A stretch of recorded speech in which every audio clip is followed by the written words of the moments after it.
ہم محرم اس لیے مناتے ہیں کہ سیدنا حسین نواسے رسول کو شہید کیا گیا، آل رسول کو ذلیل کیا گیا، آل رسول کو یہ کیا گیا، کربلا کے میدان میں بھوکا اور پیاسا یہ کیا گیا، وہ کیا گیا فلاں. اس لیے آپ کو پتہ ہے کہ اس محرم کا واقعہ نبی صلی اللہ علیہ وسلم کی وفات کے کتنے سال کے بعد واقعہ رونما ہوا ہے؟ بہت سالوں کے بعد، 40-50 سال کے بعد یہ واقعہ. اور حضرت حسین رضی اللہ تعالیٰ عنہ کوئی معمولی چھوٹے سے بچے یا نابالغ یا بالغ 18-20 سال کے بچے نہیں تھے. 59 سال کی عمر تھی، ایک کم 60 برس کی عمر تھی حضرت حسین رضی اللہ تعالیٰ. بات سمجھ میں آئی؟ تو یہ بہت برسوں کے بعد، اس سے پہلے محرم منایا جاتا تھا. یہ بتانا مقصود ہے. محرم ہم کیوں مناتے ہیں؟ محرم ہم کیوں منائیں؟ اس لیے نہیں کہ حضرت حسین رضی اللہ عنہ کی شہادت ہوئی. اما حضرت حسین کی شہادت ہوئی، یہ تاریخ میں مشتبہ ہے 10 محرم کو ہوئی ہے. کب ہوئی؟ یہ بھی شک و شبہ والا بیان ہے. میں اس شک و شبہ میں واقعہ اس میں نہیں جانا چاہتا، نہ اس کی تفصیل میں جانا چاہتا ہوں. ہوا قتل، شہید ہوا، قتل ہوا حضرت حسین رضی اللہ تعالیٰ عنہ کا. ظلم اور زیادتی ہوئی نواز رسول پر. یہ کیوں ہوئی، کیا ہوئی، کیسے ہوئی، یہ اس کی ایک تفصیلی داستان ہے. میں ان میں نہیں جانا چاہتا، میں صرف آپ کو یہ بتانا چاہتا ہوں کہ عزیزان گرامی، ہماری پوری تاریخ، مومنوں کی تاریخ شہادتوں سے بھرپور ہے.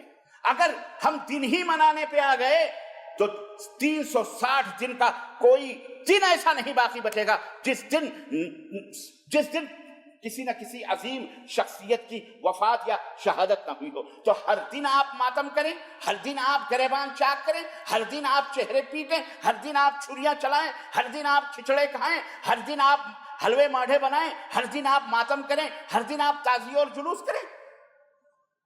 یہ کون سی عقل مندی ہے؟ یہ کون سی عقل مندی ہے؟ کیا صرف حضرت حسین ہی بڑے معزز تھے؟ باپ بڑا یا بیٹا؟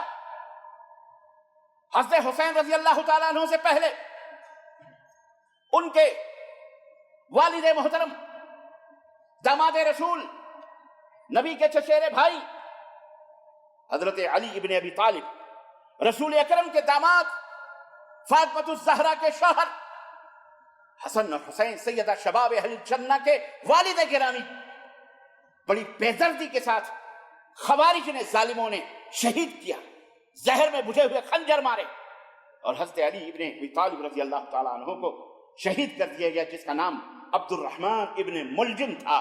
نام بھی مسلمانوں کا تھا. آج اس کا تذکرہ یہ ماتم کرنے والے نہیں لیتے. اس کا ذکر کہیں آتا، آپ میں بہت سارے احباب ہوں گے جنہیں پتہ نہیں ہوگا حضرت علی کی شہادت کا سبب کون تھا، کس نے مارا. میں نام آپ کو بتا رہا ہوں، عبد الرحمن ابن ملجم خارجی. خدا اس کا حضرت علی کا ماتم نہیں ہوتا.